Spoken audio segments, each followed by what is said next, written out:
नमस्कार दोस्तों, Sonis vision legal channel में आपका स्वागत है। रिसेंटली बोल्ट वर्सेस बोट के ट्रेडमार्क इन्फ्रिंगमेंट केस के अंदर डिसीजन आया है। मैं आपको शुरुआत से इन दोनों ब्रांड्स के बारे में बताऊंगा कि कैसे इन दोनों ब्रांड्स के बीच में ट्रेडमार्क का डिस्प्यूट हुआ और क्या लेसन्स एंटरप्रेन्योर्स को इस ब्रांड से सीखने चाहिए। देखो फ्रेंड्स, बोल्ट बहुत फेमस ब्रांड है और बोट भी बहुत फेमस ब्रांड है। बोट जो है BOAT अमन गुप्ता का ब्रांड, ये 2014 के अंदर लॉन्च हुआ था और बोल्ट 2017 के अंदर मार्केट के अंदर आया था। अब हुआ क्या है, रिसेंटली बोट और बोल्ट के बीच में ट्रेडमार्क का डिस्प्यूट हो गया था। उसके चलते मैटर पूरा कोर्ट के अंदर गया।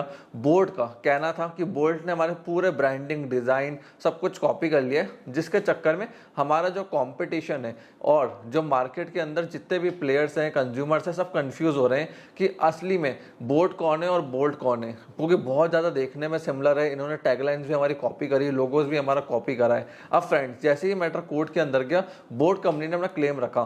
पहली चीज़, बोट कंपनी ने कहा कि जो बोल्ट है BOULT, ये काफ़ी सिमिलर है उनके ब्रांड नेम से बोलने में। स्पेलिंग दोनों की डिफरेंट है बट बोलने में बहुत ज़्यादा सिमिलर लगता है, तो कोई इसका प्रोनाउंसिएशन करेगा तो सेम लगेगा दूर से सुनने में, तो वहाँ से कस्टमर कन्फ्यूजन हो रहा है। दूसरा, इनका लोगो बहुत ज़्यादा सिमिलर है, वहाँ से कस्टमर को कन्फ्यूजन हो रहा है बोट और बोल्ट के बीच में। तीसरा, इन्होंने हमारी टैगलाइन भी कॉपी करी है। बोल्ट की टैगलाइन थी अनप्लग योरसेल्फ और बोट की टैगलाइन है प्लग इनटू निर्वाणा। तो बोट का कहना है कि इन्होंने हमारे टैगलाइन को कॉपी करा, वहाँ से भी कस्टमर कन्फ्यूज हो रहे हैं।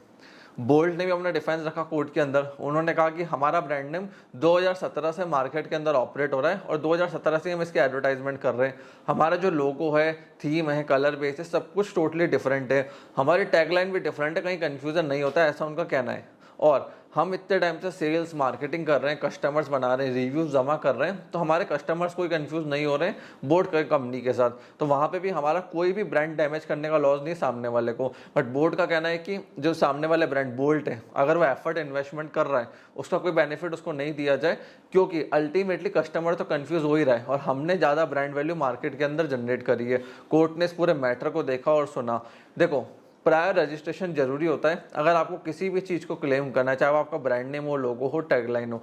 ये चीज़ कोर्ट में देखी जाती है कि प्रायर यूज़र कौन था। बोट भी अमन गुप्ता की कंपनी 2014 से यूज़ कर रहे हैं और ये बोल्ट BOULT 2017 से है। तो पुराना कौन हो गया, यहाँ पे बोट हो गया। तो वो एक लंबे समय से पुराने यूज़र हैं, प्लस उनका मार्केटिंग एंड सेल्स में ज़्यादा इन्वेस्टमेंट है बोट कंपनी का। फिर यहाँ पे देखा जाता है कि लोगो, टैगलाइन, पैकेजिंग सिमिलर है, तो कहीं हद तक सिमिलर थी। कोर्ट को लगा कस्टमर कंफ्यूज हो सकता है, इसलिए कोर्ट ने यहाँ पे इंजंक्शन दिया। अब अगर आप लोग ट्रेडमार्क फाइल कर रहे हैं, कोई नया ब्रांड मार्केट के अंदर ला रहे हैं, मैं काफ़ी सारे एंटरप्रेन्योर्स को देखता हूँ कि वो बड़े ब्रांड से इंस्पायर होकर उसको कॉपी करते हैं।